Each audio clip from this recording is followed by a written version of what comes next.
آپ سائنٹسٹ نہیں ہیں، ہم نے سائنٹسٹ نہیں بننا ہے، لیکن سائنٹسٹ بننے والے بھی امیجینیشن اپنی رکھتے ہیں، اور ہم نے بہرحال اس اتنا زیادہ لاجیکل نہیں ہونا۔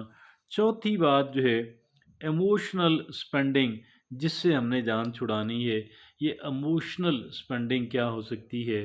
آپ یہ دیکھیں کہ ایموشنل سپینڈنگ یہ ہے کہ آپ گویا کہ کہیں پہ ایگو کا انا کا مسئلہ بنا لیں، اور وہاں پہ آپ بے دریغ آپ اس کہہ لیں کہ کام کی اہمیت سے کہیں زیادہ اس پہ خرچ کر دیتے ہیں۔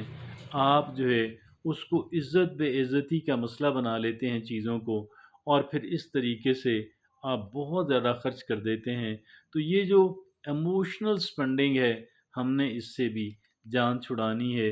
جذبات کے تحت غصے میں آ کر کسی اور جذبے کے تحت جو ہے غصہ ہو، یا جیلسی ہو، یا آپ کہہ لیں حسد ہو، یا کمپٹیشن کا جذبہ ہو، اس کے تحت آ کر کے ہم نے بہت سارا گویا کہ خرچ کر دیا جو خرچ ہمیں نہیں کرنا چاہیے تھا۔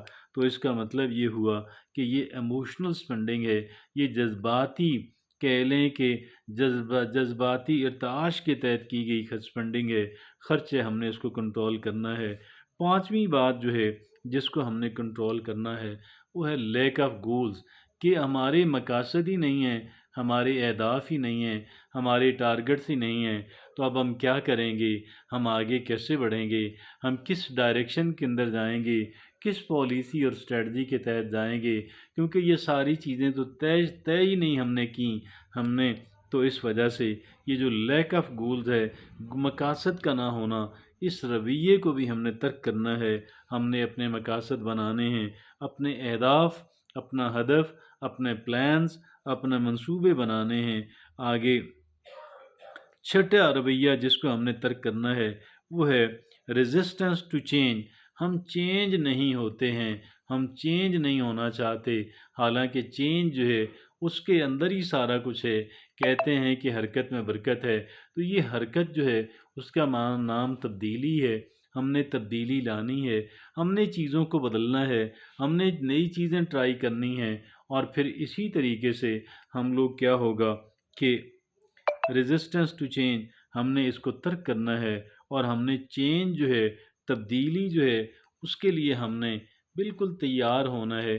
کہتے ہیں کہ ثبات فقط تغیر کو ہے زمانے میں، ہم تغیر سے کیوں لڑتے ہیں؟ ہم تبدیلی سے کیوں لڑتے ہیں؟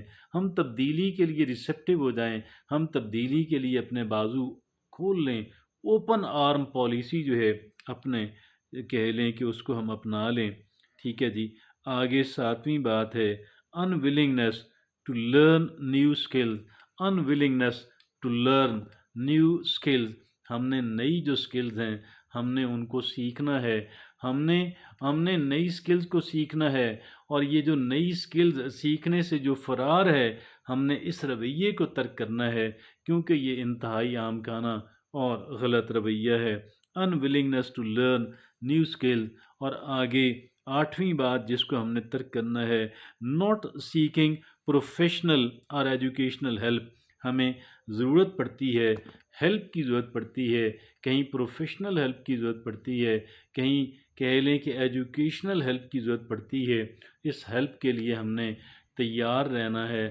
ہم جہاں جہاں ضرورت ہوگی ہم نے ایجوکیشنل ہیلپ لینی ہے، کنسلٹنسی لینی ہے، پروفیشنل ہیلپ لینی ہے، ہم فوراً اس کو لیں گے، کیونکہ اس کے بغیر ہم آگے نہیں بڑھ سکتے، اس کے بغیر تھا نہیں ہو سکتا، اس کے بغیر برف پگھلے گی نہیں، اس کے بغیر ہماری سوئی کہیں نہ کہیں اٹکی رہے گی، ہم کہیں نہ کہیں پھنسے رہیں گے۔ ہم نے آگے نویں بات جو ہے، نائنتھ جو ہے unwillingness to net work.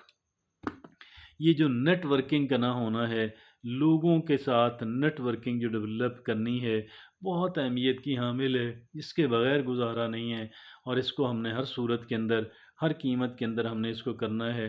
Net working کرنی ہے، نیٹ ورکنگ بے پناہ اہمیت کی حامل ہے، لوگوں کے ساتھ اپنے روابط ڈیولپ کرنے ہیں، اور ایک مسلسل جو کانٹیکٹ ہے اس کو مینٹین کرنا ہے، اس کو قائم رکھنا ہے۔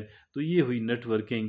یہ وہ 9 رویے ہیں یہ 9 بیہیویئرز ہیں، جب تک ہم ان سے جان نہیں چھڑائیں گے ہم اس وقت تک جو ہے ہم لوگ امیر نہیں ہو سکتے، اور اس وجہ سے ان 9 رویوں سے جان چھڑانا بے پناہ اہمیت کا حامل